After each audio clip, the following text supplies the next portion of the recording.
Buenas noches. Ahí está, ya comenzó la grabación. Buenas noches a todos y todas. Bienvenidos a nuestra cuarta conferencia que venimos realizando como parte de nuestro ciclo de conferencias del Instituto de Protección al Menor y Personas Vulnerables de la Universidad Antonio Ruiz de Montoya. Hoy día hablaremos sobre el tema de accountability, el principio de transparencia en los procesos de denuncia y también sobre los derechos que protegen a las personas en estos procesos. La conferencia estará dirigida por el padre Diego Manzaraz, canciller y secretario de la Diócesis de Catamarca, Argentina, licenciado en Derecho Canónico por la Universidad Católica de San Vicente Mártir de Valencia, España.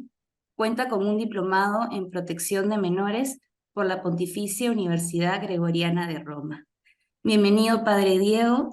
Antes de iniciar, solo para recordarles a todos los participantes que en la parte inferior del Zoom van a encontrar una opción para que puedan colocar sus preguntas y comentarios que les surjan a partir de la ponencia.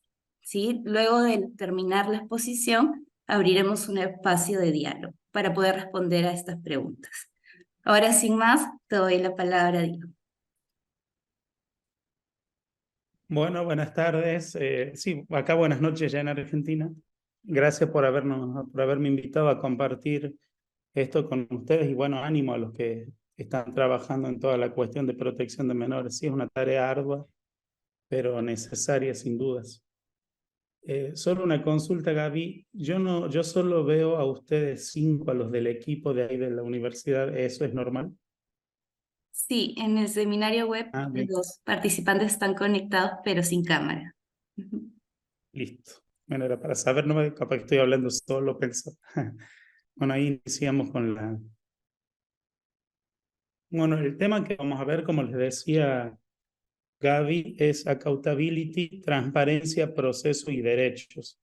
Sí, a la parte de derechos no sé si vamos a llegar, pero si no llegamos a verlos así más detenidamente, al menos lo vamos a enumerar.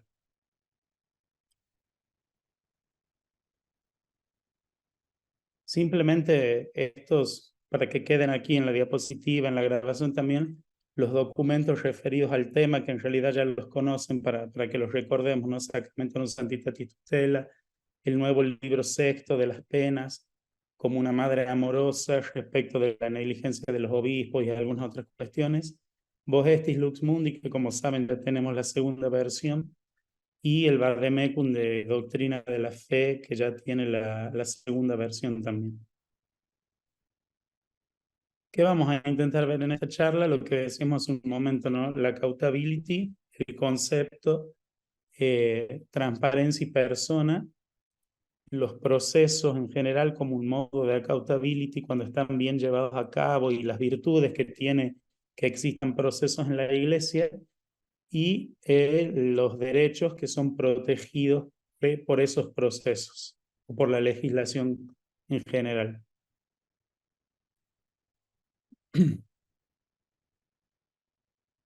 Bueno, vamos a iniciar afirmando algo, ¿sí? ¿Cuál es nuestro punto de partida? Decir con claridad que la Iglesia obró mal frente a las denuncias de abuso. No partimos de 0, partimos de -100 en este sentido. La autoridad eclesial en muchos casos constatamos que decidió encubrir, que fue inoperante o no supo o no quiso actuar, que los procesos canónicos son todavía oscuros en muchos sentidos, que las respuestas que ha dado la Iglesia han sido ineficaces respecto al tema de los abusos, que no se estuvo a la altura de las circunstancias en casi ningún lugar, ¿sí? En general es esto, ¿no? Obviamente siempre las generalizaciones son malas, pero en general no se estuvo a la altura de las circunstancias. En muchos casos se eligió no escuchar, no creer, y además con el agravante del hecho de que todos conocían que pasaban cosas.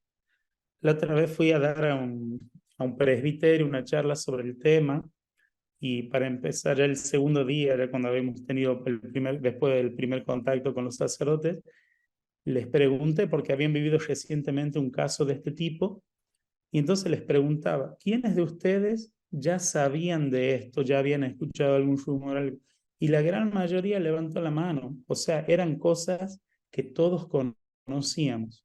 Entonces, algo no está funcionando, que no somos capaces de activar los mecanismos correspondientes para detener estas situaciones.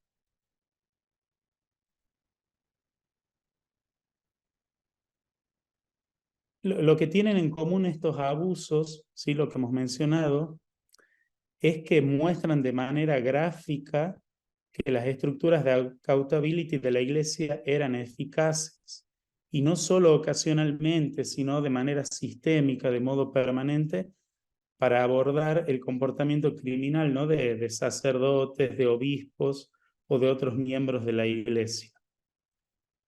Y estas fallas que hemos tenido en las estructuras de accountability, lógicamente provocaron daños graves a nivel físico, psicológico, espiritual, que ustedes ya han visto. Además, la falta de transparencia en el gobierno de la Iglesia permite que estas fallas no fueran reconocidas, ni identificadas, ni atendidas por décadas. O sea, estábamos fallando y no nos dábamos cuenta que de hecho eso sucedía. Vamos a ver ahora los campos en los que se suele hablar de accountability. Lo primero que tenemos que saber es que surge en el mundo empresarial y en realidad está vinculado a la rendición de cuentas. En principio, ¿no? Era una rendición de cuentas más bien económica, pero después esa rendición de cuenta económica se amplía y se entiende además como la rendición de cuentas de las acciones que el gerente de la empresa, el encargado, los empleados, todos, pero sobre todo los que tienen alguna función jerárquica, realizan, no tienen que dar cuenta de las acciones y de las decisiones que toman. Luego lo toman las agencias gubernamentales de los estados democráticos y buscan también justamente esto, ¿no? Que los funcionarios de los estados tengan que rendir cuenta no solo económica, sino del funcionamiento, de las acciones, de las decisiones. Luego el concepto pasa a las organizaciones internacionales que no son democráticas habitualmente o no gobernadas democráticamente, y también a organizaciones no gubernamentales. Es decir, que la idea de la accountability se va expandiendo. Entonces es entendida como una rendición de cuentas económica por los balances contables, inventarios, etcétera, de gestión. Tengo que dar razones de las decisiones que tomo y del comportamiento que tengo, y del deber de vigilancia que tengo de acuerdo al cargo, al oficio o a la jerarquía que posea. Y también de los actos, ¿no? Es decir, respondo por las decisiones que he tomado y las acciones que he ejecutado o que omití. Y eso tiene consecuencias. No puedo pensar que omito algo que tengo obligación de hacer y que eso no tenga consecuencia, o no puedo pensar que puedo hacer cualquier cosa sin que eso tenga alguna consecuencia.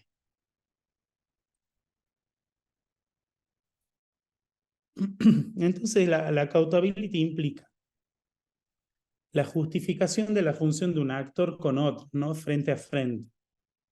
Esta persona que está encargada de estas otras tiene una responsabilidad y tiene que justificar su función. Además, se valora esa función frente a ciertos estándares, con la posible imposición de consecuencias si el actor falla de esos estándares que son aplicables para todos. ¿Qué significa accountability entonces? Que las personas asumen la responsabilidad de sus acciones, decisiones, comportamiento y desempeño. Aunque no existe una traducción formal al español, se puede decir que significa rendición de cuentas. Nosotros lo solemos vincular a lo económico, pero tenemos que saber que esta accountability no es solo lo económico.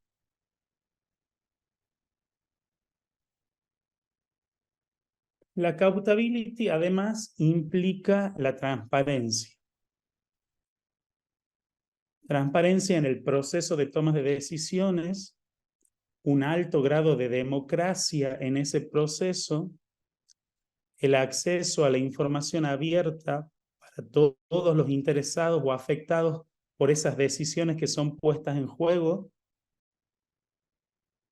y el buen funcionamiento de los mecanismos adecuados para la presentación de informes y la evaluación pública internacional. Ahora bien, este concepto que ha pasado del mundo empresarial a los estados democráticos y luego a las organizaciones internacionales no democráticas y luego a las organizaciones no gubernamentales, hoy se quiere incorporar en el campo de la iglesia. Es muy nueva esta noción hablando relativa al mundo eclesial. ¿Cuál es la cuestión aquí? Que no podemos aplicarlo sin más. Tenemos que discernir qué de eso es aplicable y adaptar a la realidad eclesial, que tiene una realidad teológica en la que se funda, que tiene un modo concreto. Un claro ejemplo es que en la iglesia no hablamos de democracia. ¿Sí? Lo que el Papa está intentando instaurar ahora es la sinodalidad como el modo de la corresponsabilidad de pastores y fieles laicos en el ejercicio de la autoridad, en la toma de decisiones, etc. Pero no la podemos aplicar sin más, ¿sí? Tenemos que discernir y adaptar. En la iglesia de algún modo ya había vagas estructuras de accountabilities. Estaba el informe quinquenal que los obispos deben realizar a la Santa Sede, la visita ad limina, donde los obispos van a rendir cuentas a la Santa Sede cada un tiempo determinado, solía ser cada 5 años, ahora se ha extendido cada más tiempo, 7, 8, 10 en algunos casos. Después los consejos de asuntos económicos, tanto diocesanos como parroquiales, que de algún modo controlan el consejo presbiteral, el colegio de consultores, que tienen muchas veces poder de decisión respecto de las decisiones que toma el obispo o que puede tomar el obispo. Las oficinas de recepción de denuncias como una estructura de la accountability nueva que está funcionando más o menos y que en muchos lugares aún no está, aunque hay obligación legal de que esté. Y la figura del promotor de justicia como aquel sacerdote nombrado para que si ve que se está vulnerando el bien público, atentando a la justicia, violando algún derecho, pueda denunciarlo y se deba proceder. Es una figura que lamentablemente está desdibujada en general en las diócesis. Factores que no favorecen la accountability. En la vida eclesial estamos hablando, ¿no? Uno de los problemas es que solo los superiores suelen ser competentes para juzgar a los subordinados. Solo ellos pueden exigirles que cumplan sus oficios, solo ellos pueden ver si han abusado de su poder o no. Es decir, los pares y los, entre comillas, inferiores no suelen tener este poder o esta competencia para juzgar, lo que sí pasa en instituciones que no son eclesiales. Otro problema es que los obispos, los párrocos y otros no son responsables ante quienes sirven, no responden ante las personas que prestan su servicio. Si uno piensa en un Estado democrático, el conjunto, la población, tiene un modo de rubricar o de echar a través de las elecciones a quienes no cumplen su función. O hay organismos de control, o hay asociaciones que controlan, que son intermedias o de inferior nivel jerárquico que los superiores. Bueno, en el caso de la iglesia eso en general no sucede. Después los laicos en general no tienen poder de control o la autoridad para que se les rinda cuenta de lo que hacen los pastores, ¿no? Es lo que hablamos normalmente como clericalismo. Pero además tampoco hay estructuras tan consolidadas para que los laicos puedan exigir a los pastores la rendición de cuentas.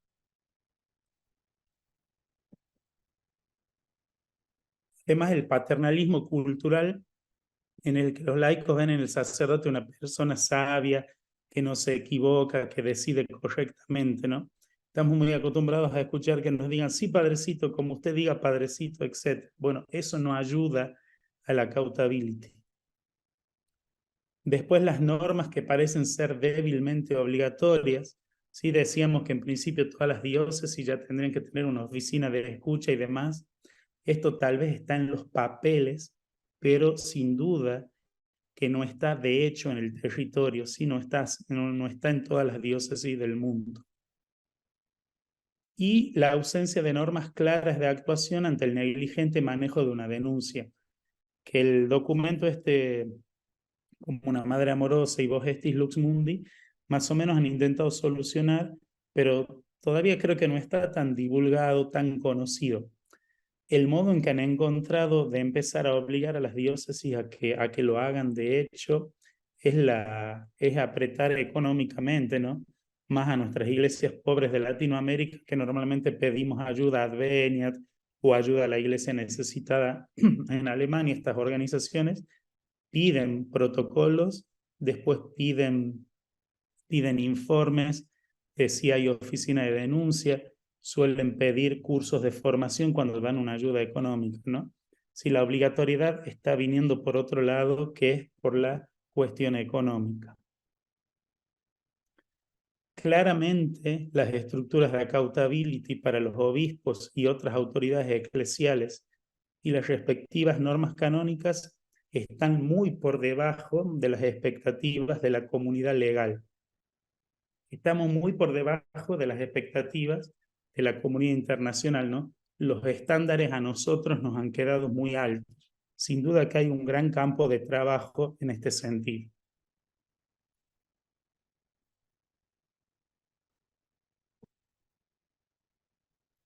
Solo para asegurarme, ¿se me está escuchando más o menos bien?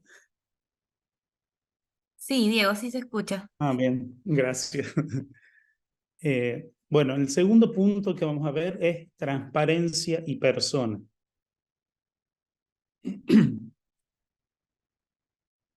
Bueno, vamos a ver que la noción de transparente o de transparencia o transparente se dice de un cuerpo que permite que se vea o se perciba algo a través de él. En la física decimos que es la raridad de algún cuerpo que permite que penetre la luz a través de él. De estas nociones de la física sobre todo, se lo tomó para referirse a la administración. Y entonces transparente o transparencia es dicho de las administraciones públicas y otras entidades públicas y privadas, como partidos políticos, entidades subvencionadas, ONG, etcétera, que dan a conocer periódicamente los datos más relevantes de su actividad, los procesos de decisiones, sus inventarios, sus acciones. ¿Sí? En el mundo administrativo es la institución que da a conocer su actividad, su balance económico, los objetivos que tiene, las acciones que realiza, etc. Y luego en la Unión Europea se habla de este principio de transparencia, que es el principio que rige el funcionamiento del sistema institucional de la Unión Europea, a fin de hacerlo comprensible y susceptible de escrutinio directo por parte de los ciudadanos. Es decir, da la posibilidad a todos los ciudadanos que tengan acceso a documentos de las instituciones, de los órganos y organismos de la Unión Europea. Sí, la Unión Europea, cuando fue creada, tenía como principio, o tiene como principio regulador esto, ¿no? Todos los ciudadanos pueden conocer y tener acceso a los documentos, instituciones, órganos y organismos de la Unión.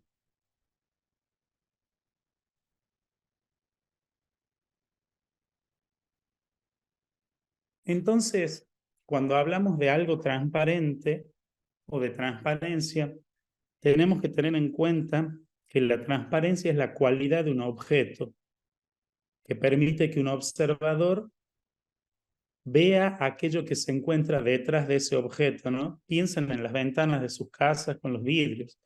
Ustedes serían el observador que está dentro, o lo vamos al revés, un vecino es el observador que está afuera, mira a través de la ventana, que es el objeto transparente, y ve lo que hay adentro, ¿no? Los ven a ustedes que están adentro. Entonces tenemos tres elementos. El que ve, que es el sujeto que percibe, el sujeto que observa. El objeto transparente, que es el cuerpo intermedio, el que tiene la cualidad de la transparencia, el objeto a través del cual se ve, y lo que es visto, es decir, aquello que se puede observar a través del cuerpo intermedio. En el ejemplo del vecino que los mira a ustedes, el cuerpo intermedio es la ventana, el vidrio, el que tiene la cualidad de la transparencia, el que observa es el vecino y ustedes los observados, ¿no? Nosotros los observados, los que somos vistos.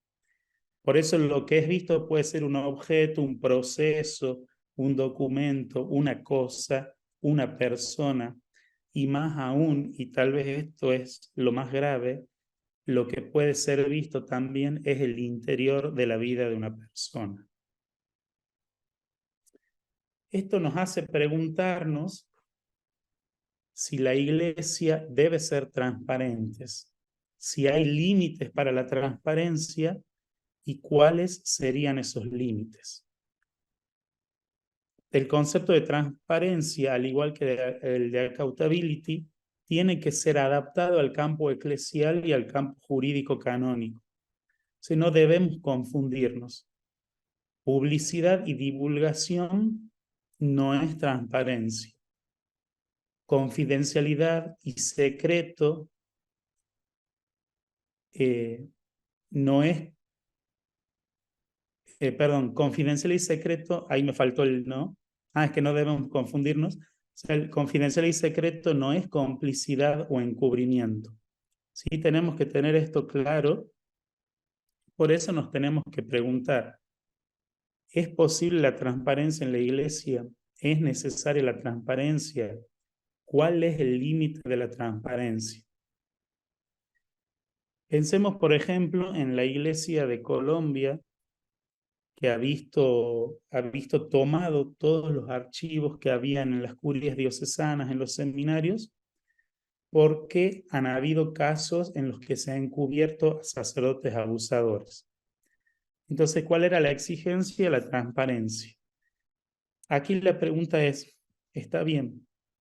¿Es verdad que hay sacerdotes que han sido abusadores, que se podría haber hecho algo y que no se hizo nada?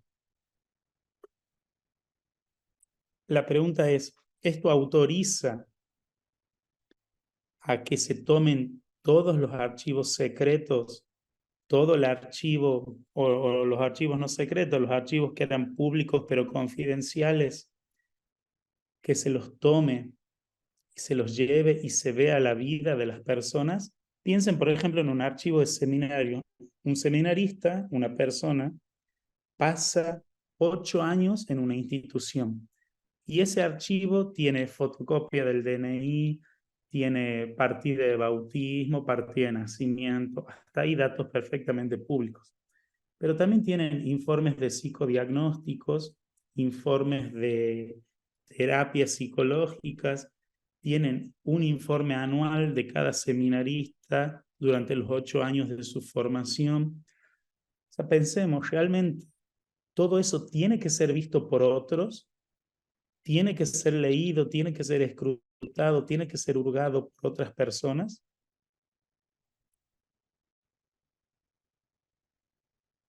Transparencia en qué y hasta dónde.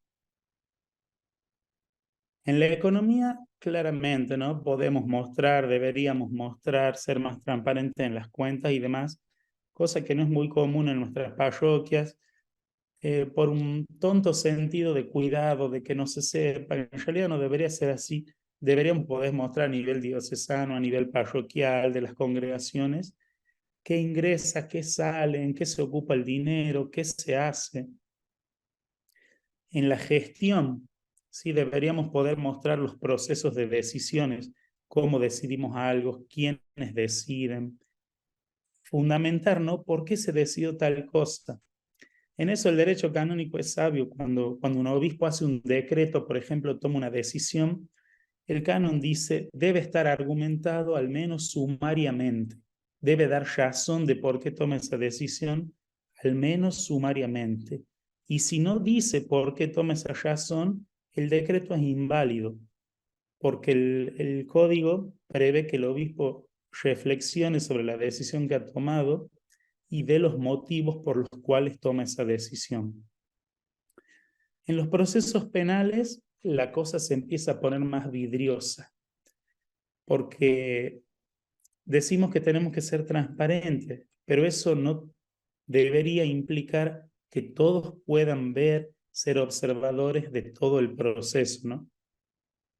En las sentencias y en la persona, ¿no? O sea, nos preguntemos, ¿transparencia en qué y hasta dónde en cada una de estas dimensiones? Bueno, hemos hablado de la persona, que yo creo que la persona es un límite claro para la transparencia que tal vez se nos está viniendo encima y es bueno, así como iglesia, que seamos transparentes, eso lo tengo claro, pero también hay que reconocer que esta transparencia tiene ciertos límites. Fíjense que la persona, en sí la palabra persona viene del griego prosopon, que significaba justamente la máscara que usaban los griegos para el teatro, ¿no? Esa máscara tenía una doble funcionalidad. Primero, que permitía al público, a los otros, reconocer qué personaje era ese actor en la obra, qué personaje representaba. Y al mismo tiempo esa máscara permitía que se le escuche la voz al actor, ¿no? Porque era cóncava, entonces ayudaba para que le aumente el sonido de la voz. Pero al mismo tiempo esa máscara ocultaba, ¿sí? Ocultaba al actor.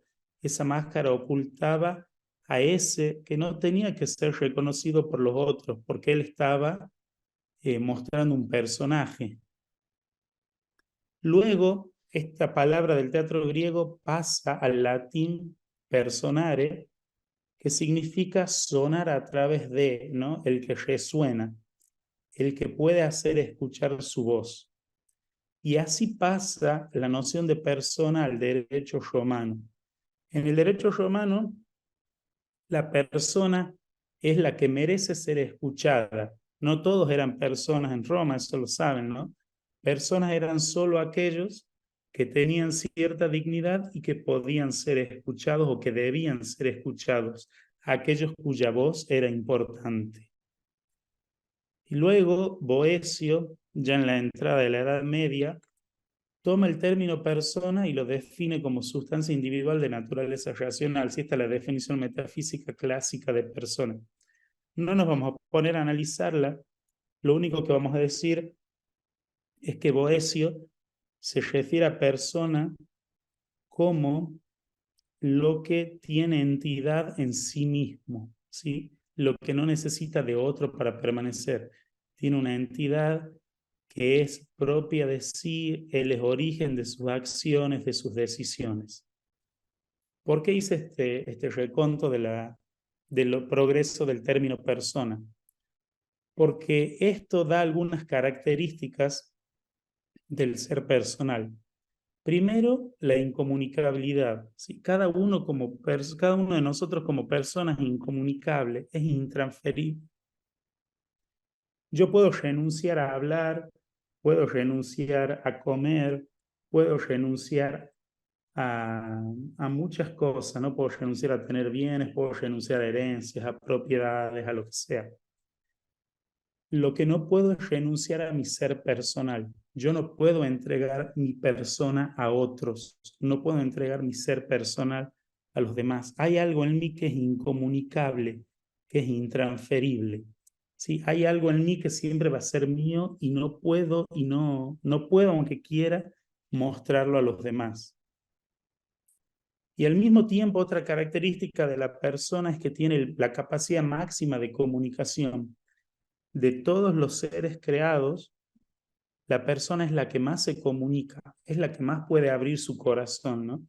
Cuando, por ejemplo, abrimos el corazón a un amigo porque estamos enamorados, cuando contamos a alguien una situación que nos angustia y otros no se dan cuenta, fíjense que la persona puede contar lo que tiene adentro. No lo puede transferir completamente porque una característica es la incomunicabilidad, pero al mismo tiempo puede contar lo que vive, puede abrir su corazón.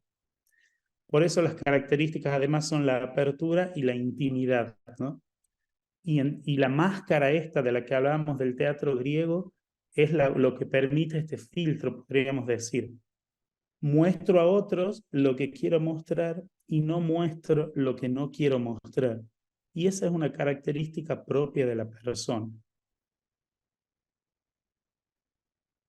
Entonces, aquí la cuestión es que nos preguntemos de algún modo si esta noción de transparencia encuentra un límite en la persona. ¿Cuál es el límite que tiene? Porque si pretendemos que la persona sea totalmente transparente, estamos atentando contra su ser más íntimo. No podemos ser totalmente transparente nunca. Es más, transparente en el sentido de que otro desde afuera vea a través de mí lo que hay en mi interior, porque no todos tienen derecho a verlo, porque no es conveniente que todos lo vean, porque no quiero mostrarlo, ¿no? Pero la noción de persona implica esto, apertura e intimidad. Bien, lo que no es transparencia, no se puede identificar con publicidad, con notoriedad, con divulgación. No somos más transparentes porque todos sepan lo que hacemos. No puede ser confundida con la posibilidad del acceso universal a la información, ¿no? No toda persona tiene que conocer toda información. Y tampoco es apariencia. Transparencia no es que construyamos una imagen que queremos transmitir a los demás. Un ejemplo de apariencia sería que hayamos, entre comillas, creado en un papel la comisión de recepción de denuncias, que mandemos informes a todos lados. Aparentamos, pero en la práctica la comisión no funciona. Bueno, la transparencia tampoco es apariencia. La verdadera transparencia tiene que ver con la responsabilidad de transmitir aquello que los otros tienen derecho a ver. Es decir, si ustedes están en la habitación de sus hogares, tienen la ventana abierta y hay un vecino afuera, si se están por cambiar, por sacar la ropa, ponerse el pijama, lo que sea, van a cerrar la ventana. Porque eso que se puede llegar a ver, el otro que está afuera no tiene derecho a verlo, ¿no? Con este ejemplo que es medio tonto, hasta infantil, lo que queremos decir es que no todos tienen derecho a ver todo. O piensen, por ejemplo, imagino que hay muchos psicólogos entre los que participan, que un paciente cualquiera o la autoridad policial o alguien quisiera quitarles el cuadernito en el que suelen anotar cuando hacemos terapia. Yo hice 3 años de terapia, ¿no? Y mi psicóloga tenía una agendita donde nos tenía todos ahí, bueno, iba y volvía en la agendita esa. Ahí estaba la vida de todos sus pacientes, ¿no? Entonces, todos tienen derecho a eso, los otros tienen derecho a acceder a esa información. Además, para tener ese acceso legítimo a la información, tengo que ser titular de un interés concreto, particular y legítimo, ¿sí? No puedo pensar que tengo derecho de participar en todo, de tener información sobre todas las cosas, ¿no? Para yo querer acceder a alguna información concreta, tengo que tener un derecho, un interés legítimo concreto. ¿Sí? La titularidad de ese interés es lo que me va a permitir o no tener el acceso a la información. Bien, y en tercer lugar, y por el tiempo creo que va a ser lo último, vamos a ver la cuestión de los procesos. ¿Por qué pongo el proceso aquí? Los procesos en general, y vamos a ver la investigación preliminar, pero también podríamos hablar de los procesos penales, los administrativos y demás, ya esto en el ámbito del derecho. Creo que los procesos son, son la estructura de accountability mejor que tenemos si es que funcionan bien. El problema es que no están funcionando muy bien, que digamos.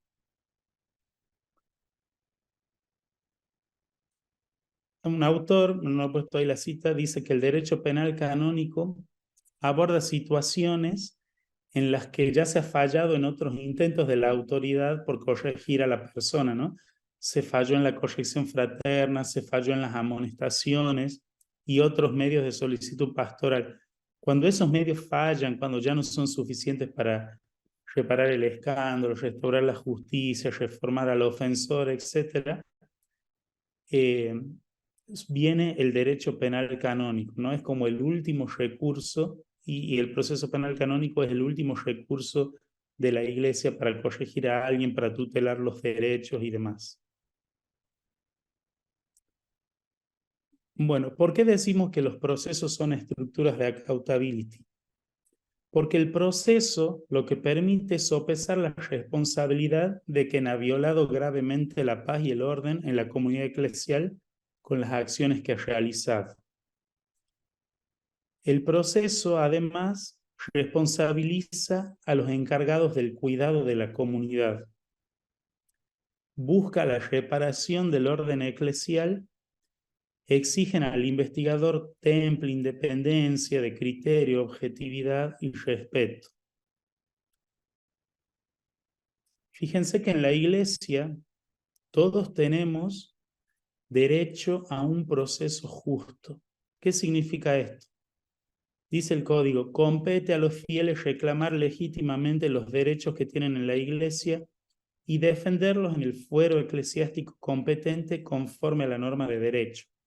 Es decir, el proceso es el instrumento que me permite a mí como fiel, si creo que he sido dañado en algo, si algún derecho me es vulnerable, de exigir que ese derecho se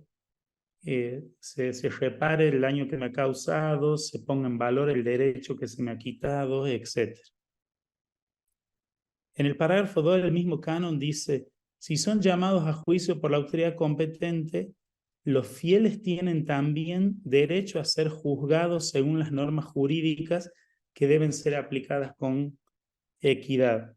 Es decir, esto mira desde el otro lado, ¿no? Del lado del posible agresor, del acusado, del denunciado, ¿no? Si alguien es denunciado, ese fiel que es llamado a juicio por la autoridad tiene derecho a que se lo juzgue con normas claras y en principio respetando todos los derechos que le asisten, ¿no? El parágrafo 1 es el que me permite a mí reclamar que mi derecho se respete. El parágrafo 2 es el que le permite a ese que yo estoy acusando de algo que se defienda, que presente pruebas, que muestre que él no ha vulnerado el derecho. Y por último, si este fiel llega a ser sancionado, tiene que hacerse a través de un derecho, ¿no? Si yo acuse a alguien de algo, tengo que, para que la autoridad lo pueda sancionar, tiene que llevarse a cabo a través de un proceso. No se pueden imponer penas si no es conforme a la norma legal. ¿Cuáles son entonces las virtudes del proceso? Primero, que atempera los ánimos, ¿no? Fíjense que los delitos estos de abuso de menor generan en nosotros mucha ira, bronca, angustia, incluso cierta sed de venganza en algunos casos, ¿no? Entonces, ¿qué hace el proceso? Bueno, el proceso atempera los ánimos.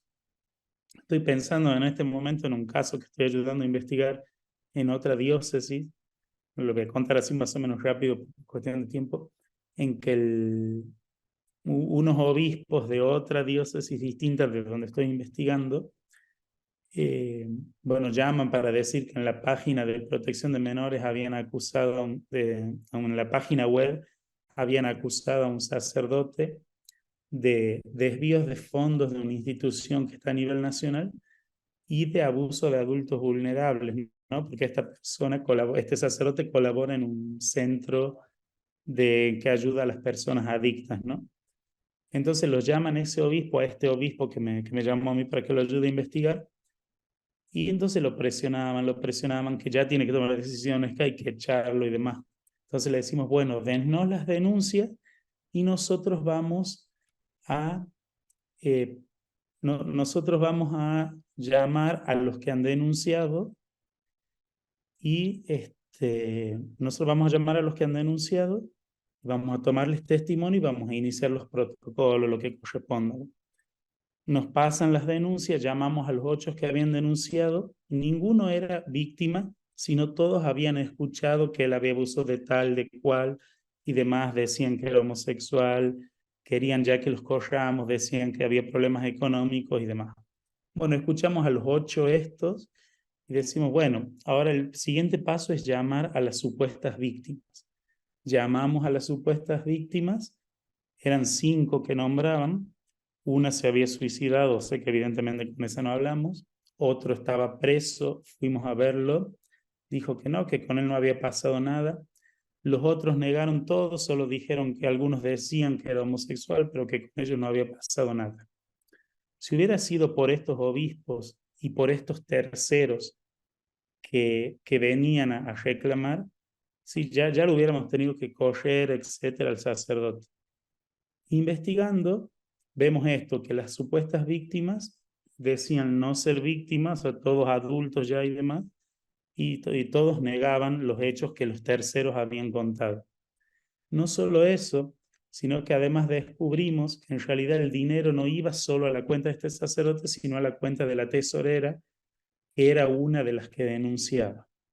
Entonces, fíjense, iba mitad y mitad, un 60% y 40% denunciada por esto y por cuestiones económicas, ¿no? Bueno, todavía está la investigación abierta, sí, seguimos investigando. Pero fíjense cómo esto atempera los ánimos, ¿no? Porque el proceso obliga e iguala a las personas y las pone en condiciones, en principio, semejantes para que puedan acusar o defenderse.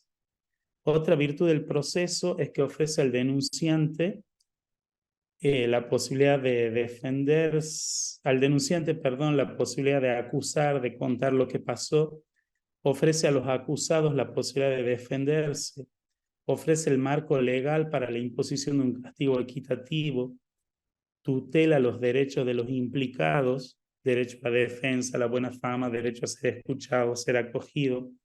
El proceso busca la verdad. Hay un autor que dice que el proceso permite una sana distancia. ¿Por qué? Porque estos delitos generan mucha bronca, ira, indignación, repugnancia, ¿no? Generan, dice, no justicia, sino más bien una sed de venganza, que está bien, o sea, no estamos cuestionando a lo que nos genera interiormente, de hecho, tal vez está bien que nos genere todo eso, ¿no? Pero el proceso ayuda a trascender esta sed de venganza y nos ayuda a tomar una sana distancia. Distancia en el tiempo entre la comisión del delito y la imposición de la pena, y distancia en el espacio entre el infractor, entre la víctima y entre la comunidad indignada. Esta distancia justamente ayuda a que se mire con algún grado de mayor objetividad. Y por eso, por lo que les he mencionado, creo que el proceso es una estructura de accountability que tiene que estar bien llevado adelante porque ayuda a controlar igual a las personas, al denunciante y al denunciado, y tutela los derechos de todos e impone una pena en el caso de que sea necesario. Y ahí era la otra parte, pero ahí estamos, Gaby. Quedo a disposición de ustedes. Sí, Diego, muchas gracias. Yo creo que podríamos ampliar un poquito más, ¿sí? Si este punto que queda podemos darle unos 20 minutos y luego abrimos el espacio de diálogo. Bueno, como Sí, quieran. Esperen que tome un poco de agua. Estoy con la sí, sí, garganta. claro, adelante.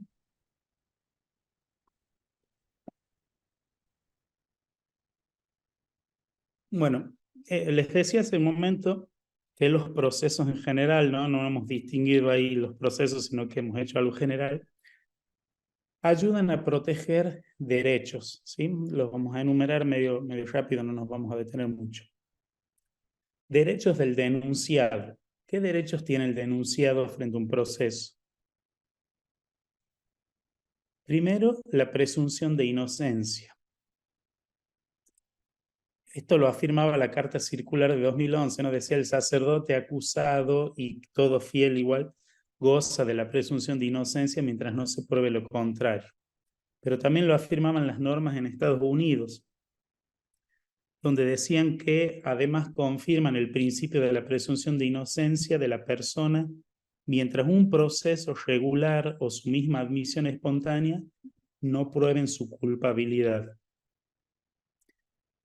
¿Qué dice el principio de presunción de inocencia? Toda persona es inocente mientras no se demuestre lo contrario. Y esto no es un invento de la Iglesia, ¿no? Es un principio universal del derecho, ¿no? Podríamos decir, es un derecho fundamental, ¿no? Soy inocente hasta que se demuestre lo contrario. ¿Qué implica esto? Que por más bronca que yo tenga, por más repugnancia que me genere lo que este acusado supuestamente ha hecho, durante el proceso tiene que ser tratado como inocente. Dice un autor con exquisitez de trato.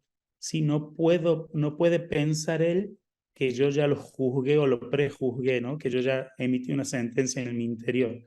No puedo yo, si formo parte de estos procesos en los que busco la verdad, eh, hacer que el otro sienta o juzgar interiormente y hacer que el otro lo sienta.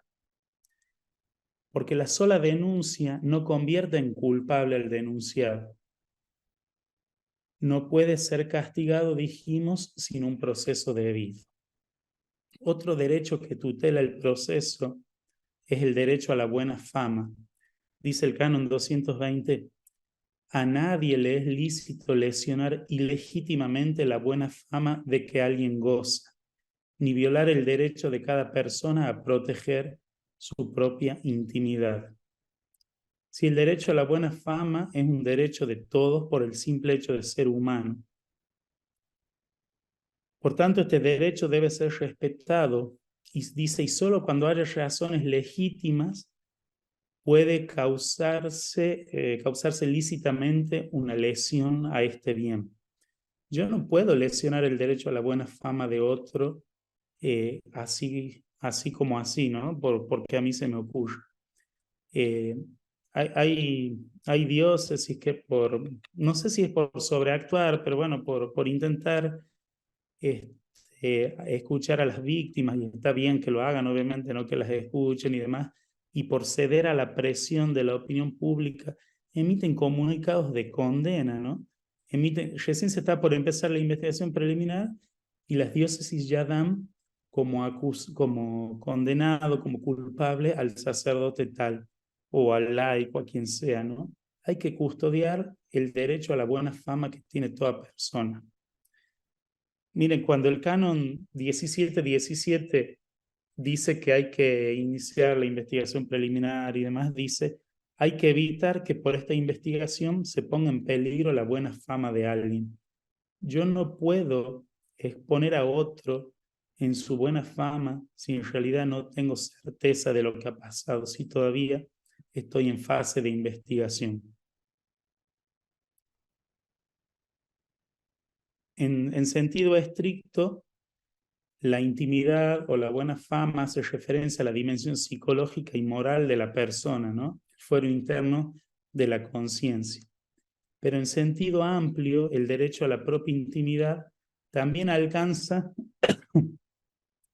todo aquello que no está en el ámbito público y notorio, ¿no? Tal vez no pertenece a la conciencia de la persona, pero pertenece a una esfera privada o de la persona de la institución y que no tengo por qué exponerlo públicamente. Y otro derecho que es protegido es el derecho a la legítima defensa. Bueno, es el canon que hemos leído hace un momento, ¿no? Si son llamados a juicio por la autoridad competente, los fieles tienen derecho a ser juzgados según las normas jurídicas que deben ser aplicadas con equidad.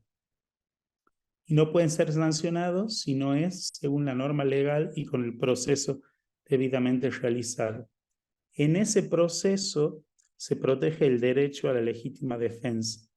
De modo que si el acusado no ha podido leer de qué se lo acusa, no puede saber quién lo acusa, no puede conocer cuándo dicen que cometió el delito, es decir, se le niega información, no se puede defender y eso hace que todo el proceso sea inválido. Si se viola el derecho a la legítima defensa, el proceso es inválido porque no se le ha dado a la persona que goza de la presunción de inocencia la posibilidad de defenderse, de decir yo no fui o de presentar las pruebas que él crea pertinente. Hay otros derechos, ¿no? Pero he puesto eso que me parecían como los más importantes. Y ahora, derechos del denunciante. Creo que el primero y fundamental y que no se ha cumplido por mucho tiempo es el derecho a ser escuchado. El Vos Est y Lux Mundi dice cualquier persona, en particular los fieles laicos que ocupan cargo o ejercitan ministerio en la iglesia, pueden presentar un informe sobre algunos de los hechos mencionados en el artículo 1. ¿Qué significa esto? Cualquier persona que se entere de una situación de abuso o el mismo abusado puede presentar un informe, para eso están las oficinas de escucha y tiene que ser escuchado. No se le puede decir, como se ha hecho en otro momento, no, te habrá parecido a vos, no, tal vez fue impresión tuya, no, si ese padrecito es bueno, no, no debe haber hecho algo así, o lo tenés que perdonar, no. Tengo que acogerlo y escucharlo. El derecho, y esto quiero que se entienda bien porque en realidad sí está mal formulado, por eso lo he puesto entre comillas, a ser tratado como víctima. Quiero que se entienda bien lo que voy a decir. Si viene alguien y me dice, a mí tal sacerdote me abusó, tengo que escucharlo como si fuese víctima y tratarlo como si fuese víctima. El proceso después se va a encargar de mostrar o no, se va a conseguir la certeza sobre la acción o no. Pero cuando viene la persona y dice fui abusada, el que está en la oficina de escucha lo tiene que tratar como víctima, con delicadeza, escuchándolo con respeto, acogiéndolo. Porque así como hay un principio que dice que es mejor que estén 100 ladrones sueltos que un inocente en la cárcel, también parafraseando ese principio podríamos decir esto. Es preferible que 10 mentirosos sean tratados como víctima a que una víctima sea tratada como mentirosa.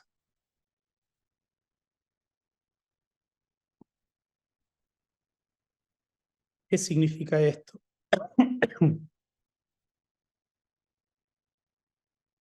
Es verdad que alguien que se acerca puede mentir, aunque saben que las estadísticas dicen que en general no es así. Pero bueno, aunque alguien pudiera mentir, es preferible que los que están en la oficina de recepción de denuncias traten a esas personas, perdón,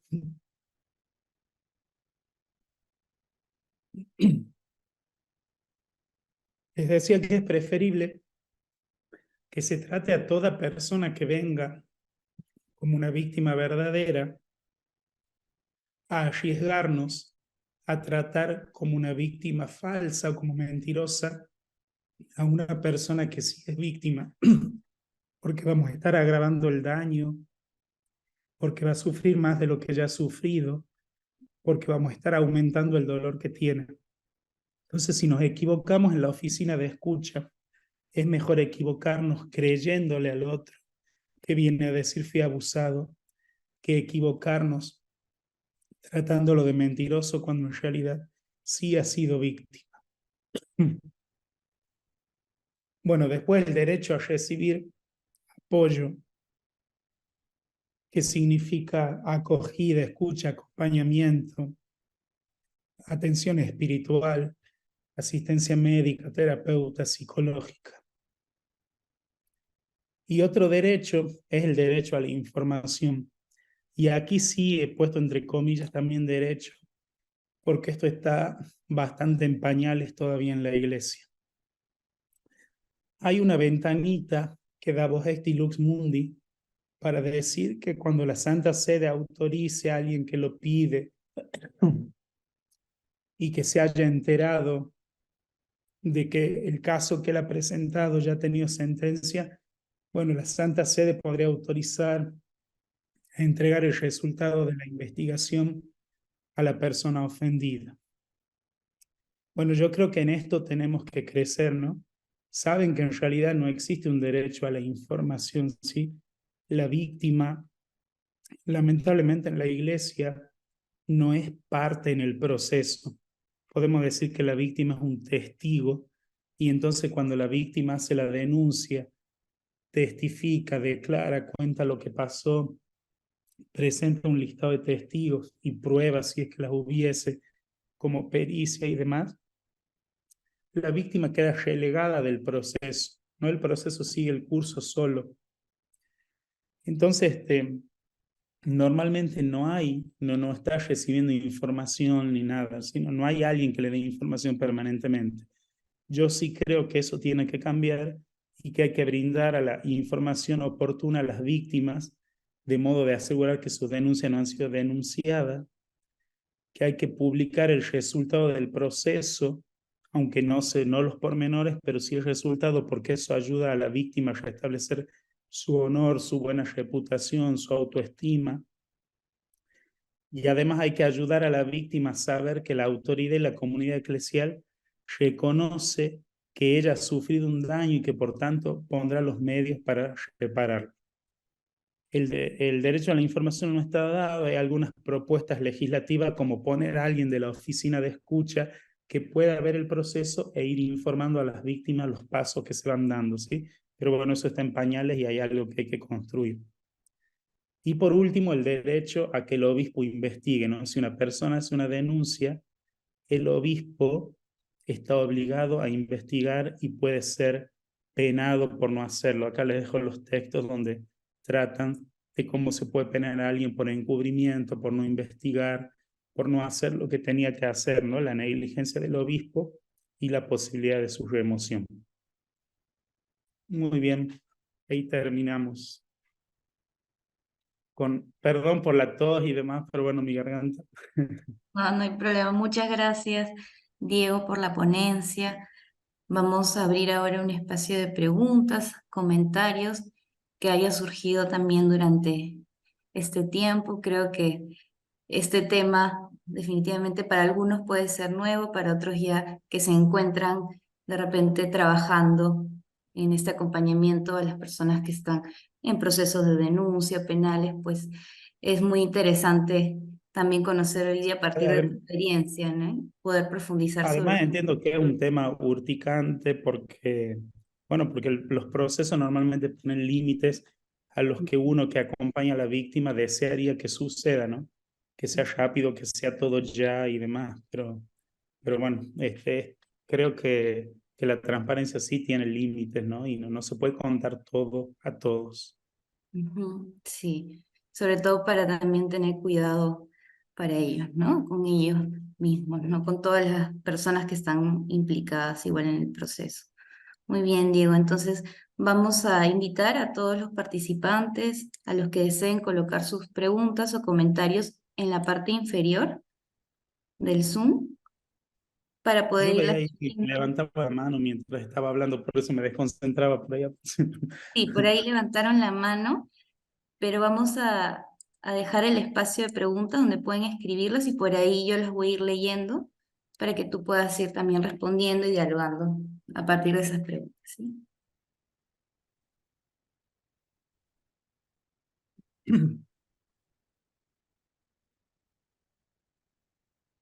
Se durmieron todos en el campo. Entonces, bien.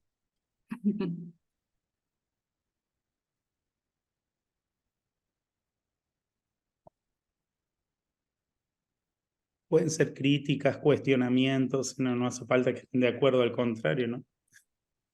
Estamos construyendo.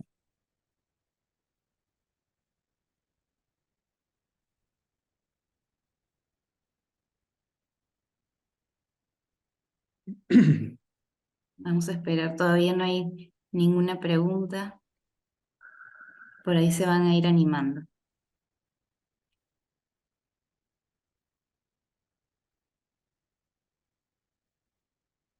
Mientras tanto voy a cerrar la puerta porque está mi obispo en la otra oficina hablando fuerte. Vale.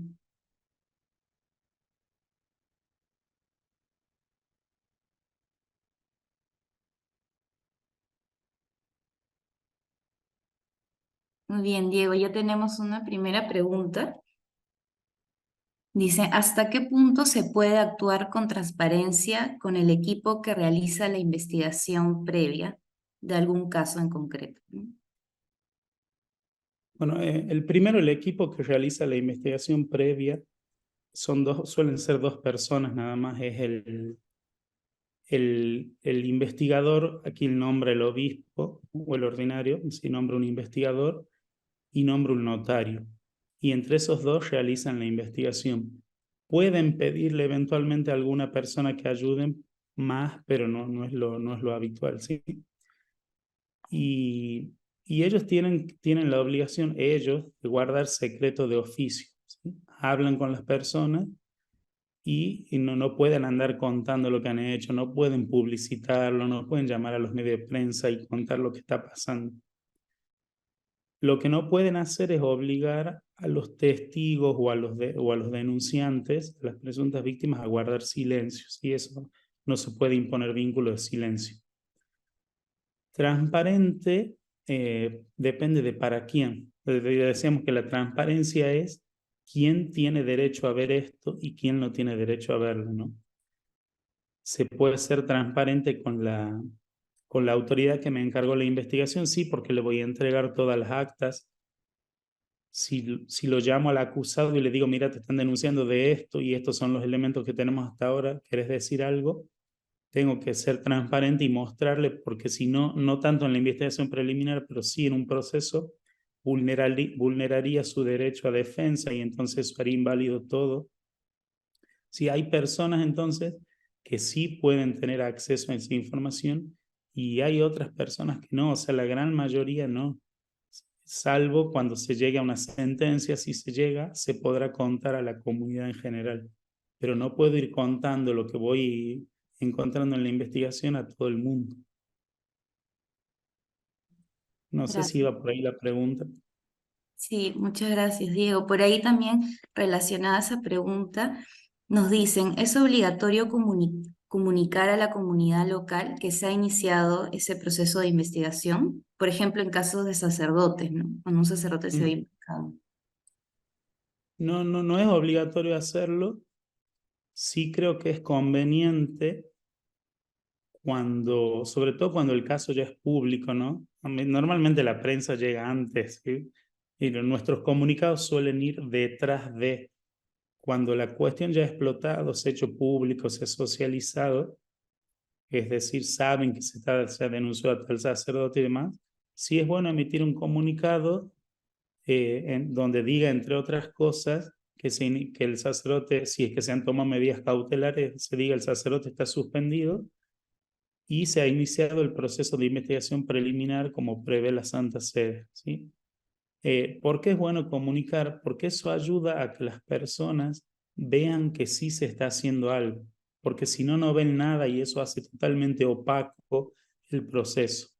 Ahora, si la situación no es pública y demás, es mejor que la investigación preliminar se lleve a cabo con sigilo, digamos, con reserva por la materia de la que se trata, porque están en juego la intimidad de las personas, ¿no? No solo del denunciado, sino también de aquel que denuncia, ¿no? ¿Por qué todos tienen que saber lo que este sacerdote me hizo? ¿Sí? ¿Por qué tienen que enterarse de los detalles? No tienen por qué enterarse, salvo que la persona lo quiera contar, bueno, ya será una cuestión de la víctima que decida contarlo, ¿no? Sí, pero en principio avisar a la comunidad creo yo que es conveniente, sobre todo cuando la cuestión se ha hecho pública. Muy bien. Y por aquí también nos preguntan en relación a las comunidades más pequeñas, ¿no? Por ejemplo, las parroquias, ¿qué instancias son aquellas las que recepcionan las denuncias? ¿Cómo suelen ser esos procesos en una comunidad pequeña? Miren, todavía estamos viendo si tenemos en todos los obispados oficinas de recepción de denuncias. O sea que soñar con que haya en todas las parroquias oficinas de recepción de denuncia, capaz que dentro de 200 años más o menos. Pero sí es bueno que haya personas que sean presentadas a la comunidad y que se diga, estas personas conocen el protocolo. O sea, el protocolo los deberían conocer todos, ¿verdad? Pero además estas personas son referentes, estos saben con quién hablar en caso de, ¿no? Instruir 3 o 4 laicos y que se diga en la parroquia, miren, estas personas en la comunidad nos van a ayudar si hay casos de abuso, si alguien quiere denunciar, si alguien quiere decir algo. Bueno, estas personas están capacitadas para escuchar y para ayudarlos a comunicarse, entre comillas, con la oficina central y a empezar el proceso de investigación, de denuncia y demás, ¿no? No soñemos todavía con oficinas de denuncia en todas las parroquias, sí pensemos en que puede haber laicos preparados que escuchen, que acogen o que hagan de nexo, ¿no? De vaso comunicante con la oficina de denuncia, de recepción de denuncias. Por acá mencionan que el hecho de informar a la persona que está implicada, a la víctima, dentro, ¿no?, de una institución eclesial o una parroquia, por ejemplo, ayuda a, o digamos que eso contribuye a la poca confianza o al vínculo de confianza que se pueda tener en la iglesia. Ese es un comentario, ¿no? O sea, el hecho de no informar, ¿verdad? Es lo que se dice. Sí. Ujú. Sí, claro. De hecho, muchas víctimas no quieren denunciar en la iglesia porque piensan, a veces con razón, que no se hace nada, ¿sí? Ujú. Porque en muchos casos de verdad no se ha hecho nada cuando han denunciado, ¿no?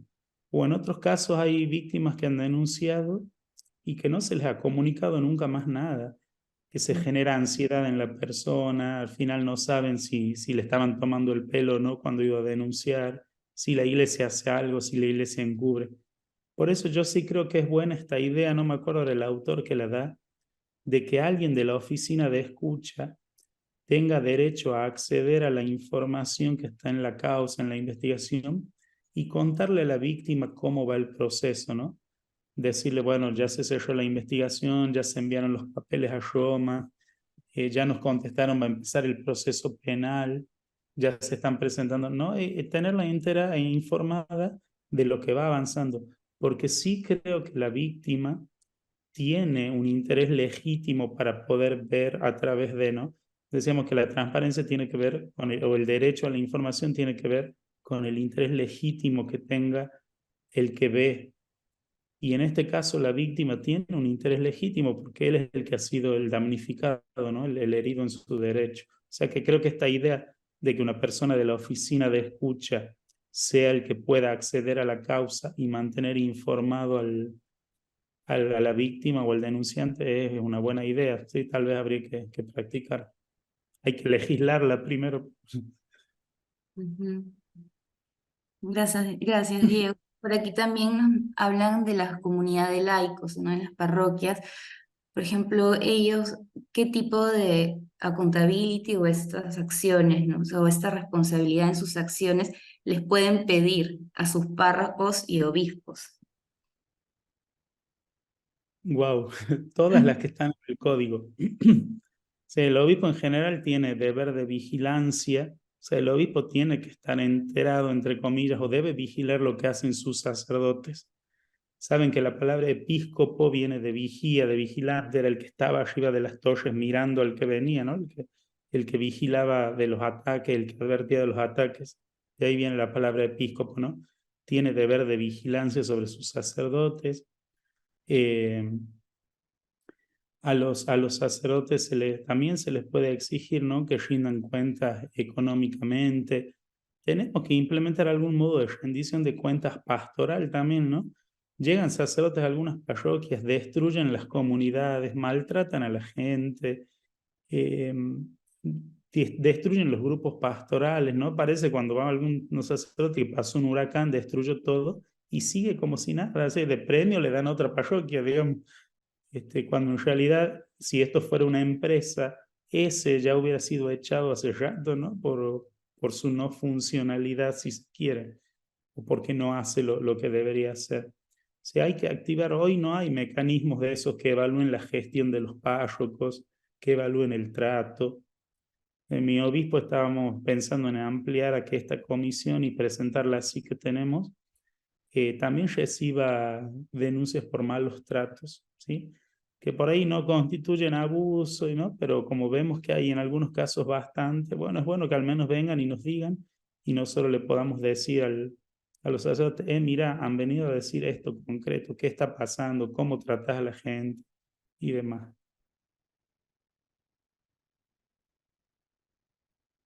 Otra pregunta que te hacen, Diego, es qué cosas concretas deberían ofrecer las congregaciones religiosas al público en general para demostrar esta transparencia, ¿no?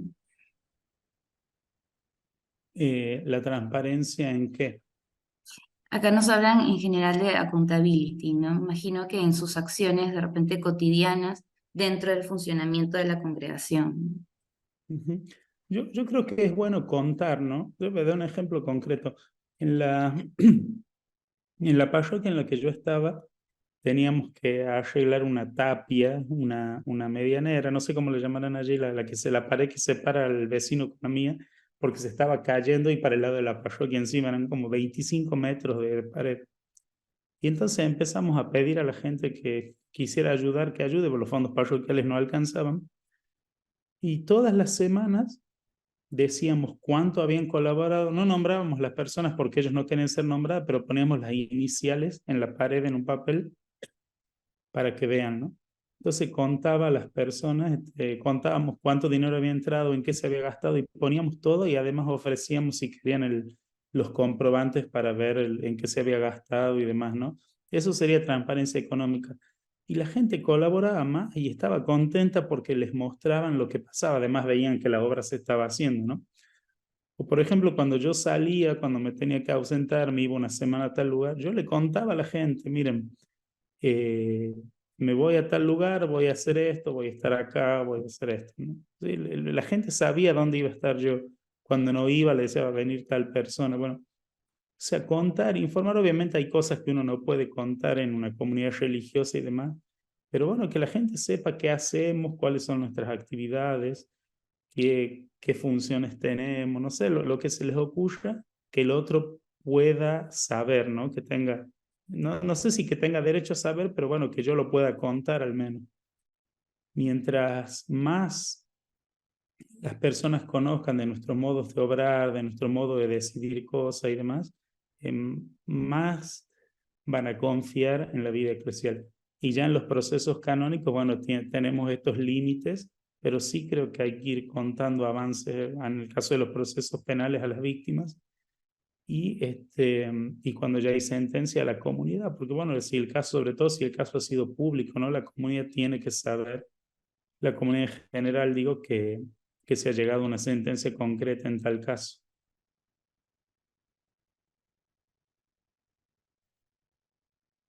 Y las otras que se les ocurren también, por si a las religiosas se les debe ocurrir otras cosas en las que ellos puedan transparentar su vida, ¿no? Ujú, ujú. Por aquí tenemos dos últimas preguntas, o si por ahí tienen alguna más, todavía tenemos un poco más de tiempo. Consultan cómo actuar si tienes conocimiento de alguna situación de abuso y violencia. Yo pienso que aquí podríamos también enlazarlo con los límites en la información, ¿no? Cuando es una comunidad, por ejemplo, ¿no? O en la misma parroquia. Perdón, no comprendí la pregunta. Me preguntan cómo actuar si tienes conocimiento, si sabes de algún caso de violencia o abuso dentro de una comunidad, por ejemplo. Ah, ¿cómo actuar el que se entera de eso? Sí. Bueno, primero, eh, creo que es avisar a la oficina de escucha o avisar a la autoridad en realidad, ¿no? O sea, en sí en una parroquia, bueno, decirle al obispo, eh, perdón, depende quién es el que está abusando, porque con los casos en el aire es más difícil. ¿El que abusa es un sacerdote o es un... Sí, mencionan que es un sacerdote. Bien. Le tengo que avisar a la autoridad, ¿sí? ¿Por qué? Porque aunque la víctima no quiera, la autoridad está obligada a investigar. ¿sí? O sea, lo primero es acercarme a la autoridad. Después depende del grado de confianza que yo tenga con la víctima, acercarme a ofrecerle ayuda, ¿no? O sea, si soy cercano, si, qué sé yo, si somos amigos y demás, bueno, ofrecer ayuda y contactar con personas o de la oficina de escucha o de otras entidades que también lo hacen, que lo puedan asesorar, ¿no? Acompañamiento psicológico, espiritual, ¿sí? Sobre todo si yo no estoy capacitado para, pero sí puedo ser nexo. Entonces, avisar a la autoridad, porque la autoridad tiene obligación de actuar, y en ese sentido les recomiendo que lo lleven por escrito, ¿no? Digan, qué sé yo, monseñor, tanto, bla, bla, me dirijo a usted para decirle que tal persona aparentemente está siendo abusada por tal sacerdote, me dejan los datos que puedan dejar, le dejan que firme que ha recibido para que después no pueda decir yo no sabía y recordarle ahí o decirse lo que tiene la obligación de actuar, ¿sí? Y después pensar en la víctima, ¿no? Cómo contenerla, cómo acompañarla, buscar redes o buscar las personas que conocen los protocolos de actuación. Bueno, vamos a cerrar este espacio de preguntas con la última. Acá, bueno, surge una duda de cómo es el proceso cuando hay un sacerdote que es acusado de violación, ¿no? Ante un tribunal. ¿Cómo es ese proceso? De violación ante un tribunal estatal o eclesial. Acá mencionan solo tribunal, ¿no? Bueno, acá tenemos como varias posibilidades. Si es una violación de un adulto y ante un tribunal eclesial, ante un tribunal estatal, son los procesos que ya conocen, sin juicio. No sé si como el que vemos en la televisión de Estados Unidos, porque nosotros más bien tenemos el sistema español, pero bueno, se hace un juicio. Y a nivel eclesial, si es violación de un adulto no vulnerable, que también está penado, bueno, se hace este proceso también, ¿no? El proceso es, se escucha a la víctima, se, se conforma se escucha a la víctima, se conforma el tribunal o el que va a juzgar, si no es de menor ni de adulto vulnerable, ¿no? Se, se lo llama al acusado, se le dice, bueno, la víctima presenta las pruebas que cree que tiene y demás, se lo llama al acusado, se le dice, mira, se te acusa de eso, estás imputado por esto, y eso es la fase de instrucción, digamos. Después viene la fase de pruebas, donde se presentan todas las pruebas que cada parte tenga, y la fase decisoria al final, ¿no? Como que el sistema jurídico eclesial es muy parecido a los juicios que conocemos, sí, la matriz es la misma. En el caso de los de menores, bueno, se hace esta investigación preliminar, esa investigación después va a la Santa Sede. En la investigación, ¿cuál es el camino? Se, se recibe al denunciante, se le toma declaración, se abre la investigación preliminar, se nombra notario e investigador. Ellos tienen que recolectar las pruebas que crean, más o menos reconstruir el caso, ver si es verosímil o no. Se lo puede llamar al acusado, se le dice, se te acusa de esto, ¿querés decir algo? Puede no decir nada, puede decir si yo fui o puede decir no y voy a presentar pruebas. El investigador hace un informe diciendo lo que él considera y le entrega al obispo, y el obispo lee toda la investigación, hace su propio informe de lo que cree y emite un voto y le dice a la Santa Sede, creo que hay que hacer un proceso, creo que es mentira, creo que hay que hacer un proceso administrativo, lo que sea, ¿no? Se envía a la Santa Sede y la Santa Sede lo devuelve diciéndole qué hay que hacer. La Santa Sede puede decir, bueno, al caso lo vamos a tomar nosotros, al caso lo va a tomar el obispo de la diócesis de al lado, o al caso lo vas a llevar adelante vos y vas a hacer el juicio.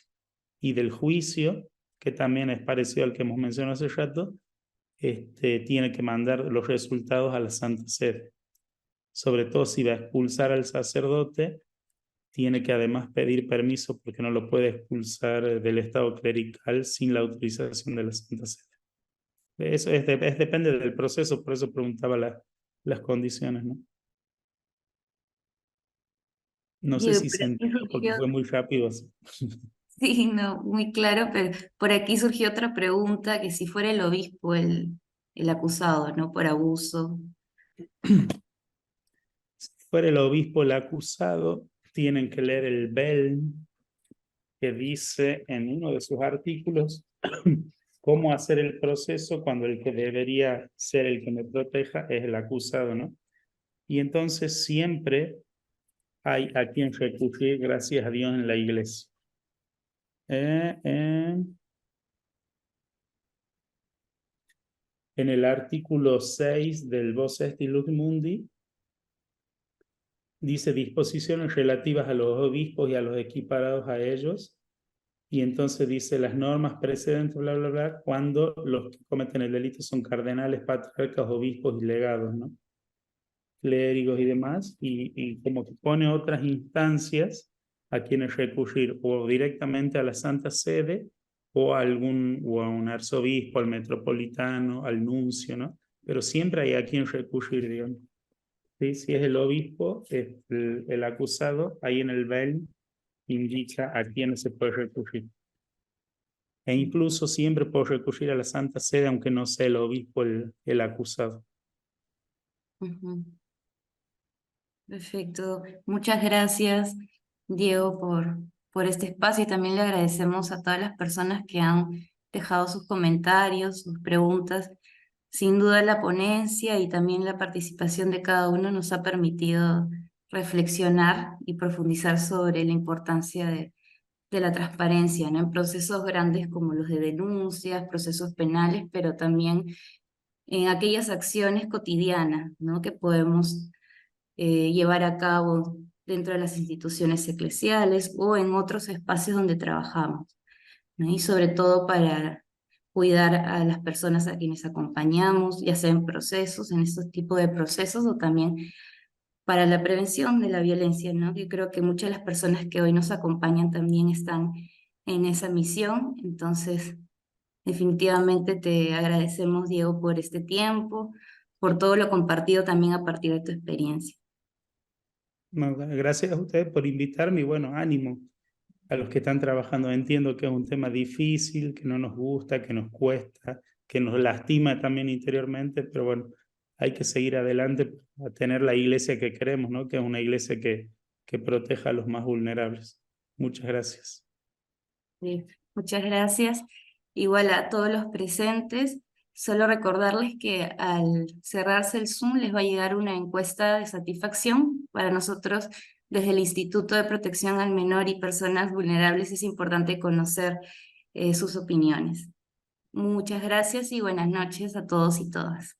Buenas noches. Gracias, Diego, nuevamente. Adiós. Hasta luego.